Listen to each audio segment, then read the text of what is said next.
இன்னைக்கு chief minister Vijay வந்து எல்லா டாப் போலீஸ் ஆஃபீஸர் எல்லாருமே கூப்பிட்டு வச்சு இன்றைக்கி வந்து ஒரு ஆலோசனை ஒன்று பண்ணார்.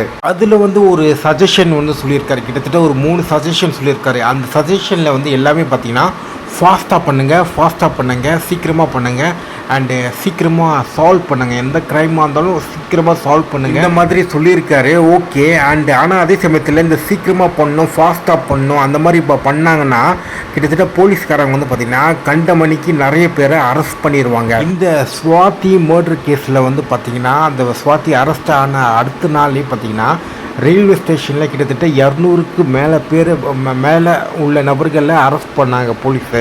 அந்த சமயத்தில் எடப்பாடி தான் நினைக்கிறேன் சீஃப் மினிஸ்டரு.